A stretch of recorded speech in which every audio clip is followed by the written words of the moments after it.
লোকসভা নির্বাচনী প্রচারে পিছিয়ে নেই কংগ্রেস। অন্যান্য দলগুলির মতো তারাও নির্বাচনী ময়দানে কোমর বেঁধে ঝাঁপিয়ে পড়েছেন। এদিন উত্তর মালদহের কংগ্রেস প্রার্থী মোস্তাক আলমের সমর্থনে উত্তর মালদহ লোকসভা কেন্দ্রের বামনগোলা ব্লকের জামতলা এলাকায় কর্মীদের নিয়ে একটি আলোচনা সভা করলেন খোদ ওই কেন্দ্রের প্রার্থী মোস্তাক আলম। এদিন ওই আলোচনা সভায় দলীয় কর্মীদের মনোবল বৃদ্ধির পাশাপাশি রাজ্য ও কেন্দ্র সরকারের বিরুদ্ধে তোপ দাগেন উত্তর মালদার লোকসভা কেন্দ্রের কংগ্রেস প্রার্থী Mostak Alam. Bureau report, Jangipur TV. আজকে বামনগোলা ব্লকের কংগ্রেস এবং বামফ্রন্টের যৌথ মিটিং। এলসিএস উনি রেবা রানী রায় উনি গতকালকে ফ্রন্ট ওদের মিটিং ছিল, তো হঠাৎ অসুস্থ হয়ে গেছিল। উনি সবাইকে বলে দিয়েছেন এখনই আমার সাথে কথা হলো না, তো উনিও থাকবেন। মোবাইলটা কাছে বন্ধ করুন। তো আমাদের এই দুর্গম এরিয়ায় আজকে বসে আমরা আমাদের বুথ লেভেল এজেন্ট যেটা আমাদের রুমে দরকার সেটা কর্মীদেরকে জানালা অঞ্চল নেতৃত্ব থেকে ওরা সেটা নিয়ে যাবে, তাদেরকে ডাইরেক্ট আমাদের রুম থেকে নিয়ে তাদের সেটা টাস্ক দেওয়া হবে। নাম্বার 1। নাম্বার 2, 6টা অঞ্চলে যৌথ কর্মসূচি নেওয়া হলো, ডেট তারিখ সব করা হলো, যাতে মিটিং করে আবার বুথ লেভেলে মানুষের কাছে পৌঁছানো। মানুষকে বোঝানো দরকার এই নির্বাচনটা হচ্ছে অত্যন্ত গুরুত্বপূর্ণ নির্বাচন। এই নির্বাচন হচ্ছে দিল্লিতে নরেন্দ্র মোদীর সরকার এবং নরেন্দ্র মোদীর বিরুদ্ধে, যিনি ভারতবর্ষের সংবিধানকে আজকে তিনি উপেক্ষা করছেন।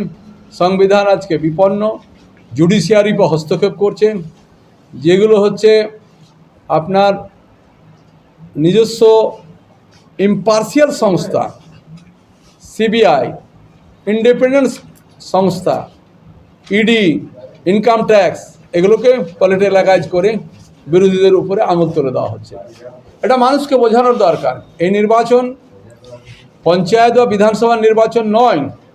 অতএব যারা তৃণমূলের বন্ধু আছে তারাও ইন্ডিয়া জোটে যাওয়ার জন্য ওদের নেতৃত্ব গিয়ে, কিন্তু পরবর্তীতে দুঃখের সাথে বলতে হচ্ছে এটাই ভারতবর্ষের এই প্রথম দেখলাম নির্বাচনের প্রাককালে ক্ষমতার অপব্যবহার করে নরেন্দ্র মোদী এবং অমিত শাহ ঝাড়খণ্ডের মুখ্যমন্ত্রী হেমন্ত সোরেনকে ষড়যন্ত্র করে মিথ্যা মামলা করলেন। যেভাবে রাহুল গান্ধীকে ফাঁসিয়েছিলেন, মহামান্য সর্বোচ্চ আদালত ওনার পার্লামেন্টের মেম্বারশিপ খারিজ করেছিল, ফিরে দিয়েছে। ওনাকে জেলের অর্ডার করেছেন, সবগুলোকে নাকচ করেছে। ঠিক ইন দ্য সেম ওয়েতে জুডিশিয়ারিকে কক্ষগত করে নিচের পছন্দের লোকদেরকে জাজ করছে, করে তাদেরকে দিয়ে রায় করাচ্ছে নিজেদের দুর্নীতি ঢাকবার জন্য। সেগুলো মিডিয়া আমাদের চাইতে ভালো জানে। পরবর্তীতে আমরা দেখলাম কেজরিওয়ালকে, যেহেতু ইন্ডিয়া জোটের সাথে আছে, হেমন্ত সোরেন ইন্ডিয়া জোটের সাথে আছে নরেন্দ্র মোদীর বিরুদ্ধে, তাই তাকে অ্যারেস্ট করলো। তার স্ত্রী মিডিয়ার সামনে তিনি স্পিচ দিচ্ছিলেন যে ভারতবর্ষের মানুষ এবং দিল্লির মানুষের কাছে আপিল যে আজকে কেজরিওয়ালকে অ্যারেস্ট করে এবং এর বিরুদ্ধে দিল্লিতে ধর্নায় বসেছিলেন পাঞ্জাবের মুখ্যমন্ত্রী, আপের মুখ্যমন্ত্রী। তাদের একটা বক্তব্য, এইভাবে আমাদেরকে দমানো যাবে না। কংগ্রেসের আজকে অ্যাকাউন্ট ফ্রিজ করা হচ্ছে, ঠিক on the eve of election fine করা হচ্ছে, কিন্তু যখন ওদের ইলেকট্রাল রোলের জন্য যখন সুপ্রিম কোর্ট ওদের বিরুদ্ধে যখন অর্ডার করছে, তার ব্যাপারে মুখ খুলছে না, তার ব্যাপারে কোনো কিছু হচ্ছে না। 2 কোটি চাকরির কথা বলেছিল। সবচাইতে প্রধানমন্ত্রী বলছেন বেটি বাঁচাও বেটি পড়াও স্লোগান দিচ্ছেন। আমরা তথ্য দিয়ে বলতে চাই, ভারতবর্ষের মাটিতে বিজেপিতে শাসিত রাজ্যগুলোতে 21 থেকে 22 যখন আসলো 30% ধর্ষণ বেড়ে গেল। উত্তরপ্রদেশ, মধ্যপ্রদেশ, মহারাষ্ট্র, এবং সবচাইতে পেনফুল ম্যাটার যেটা আমরা দেখতে পাচ্ছি মণিপুর। বিজেপির লোকেরা 40 বছরের একজন বোন, 22 বছরের একটি মেয়ে, তাদেরকে ধর্ষণ করে উলঙ্গ করে খামচে নিয়ে গিয়ে রাস্তায় নিয়ে যাচ্ছে। এই মানবিকতা বোধ, এই লজ্জা আমরা রাখবোটা কোথায়? প্রধানমন্ত্রী ওখানে বিজেপির মুখ্যমন্ত্রী আছে, তাকে স্যাক করতে পারে না, অর্ডার করতে পারে না। এ কী কথাবার্তা? 8 মাস অতিক্রম হয়ে গেল, তিনি একবার সেখানে পা দিতে পারছেন না। ভারতবর্ষের সব জায়গায় ভোটের জন্য যেতে পারছেন।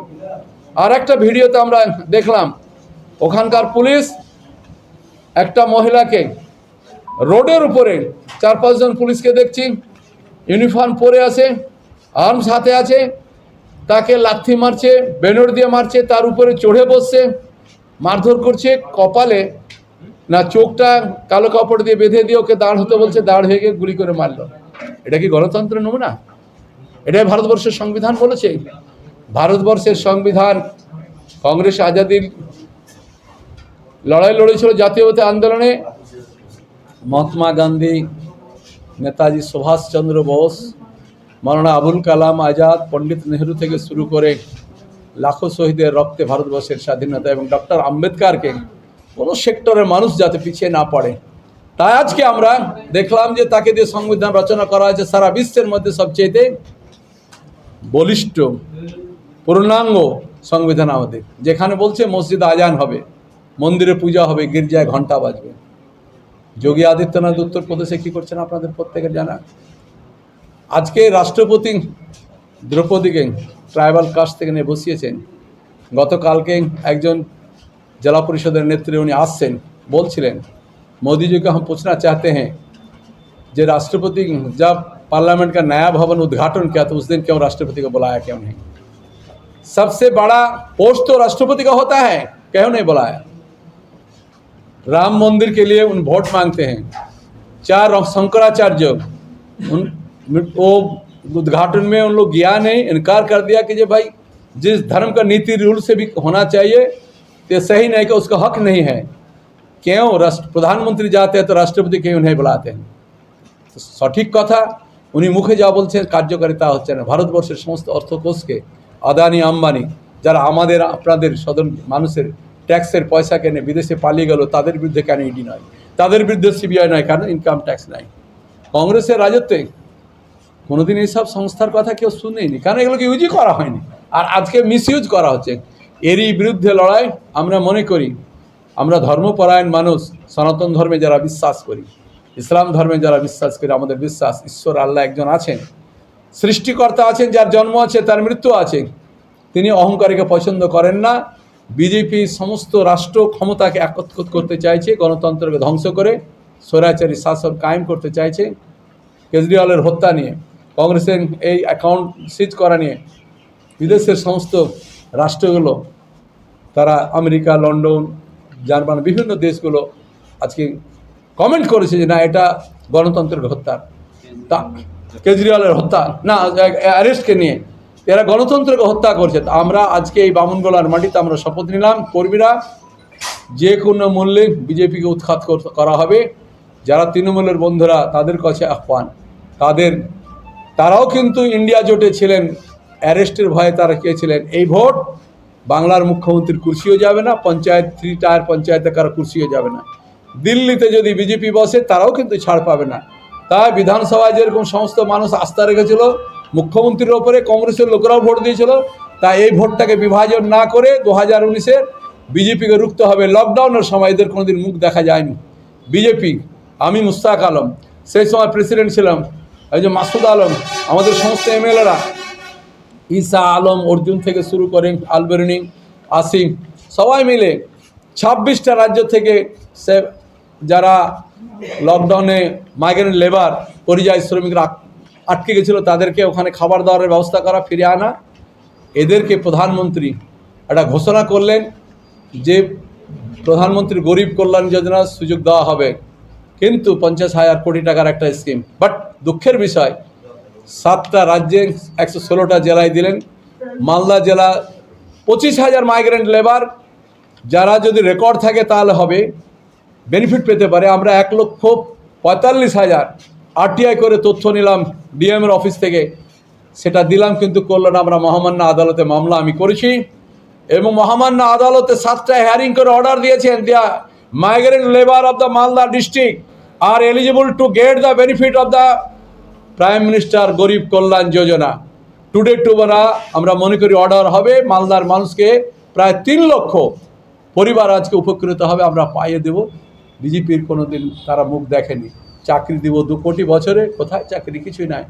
মানুষের গণতন্ত্রকে রক্ষার জন্য রাহুল গান্ধী এই ন্যায় যাত্রায় নারীদের জন্য যে সুযোগ সুবিধা, এত কথা আমি বলতে চাইছি না, আমরা দিব রাহুল গান্ধীর হাত শক্ত করতে।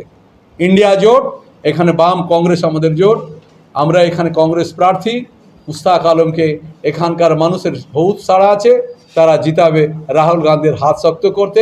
কংগ্রেসের সংবিধান ডক্টর আম্বেদকর যে রচনা করেছেন সেটাকে আমরা অটুট রাখবো যে কোনো মূল্যে। এটা আছে আমাদের এখানকার মানুষের প্রতিজ্ঞা। ধন্যবাদ।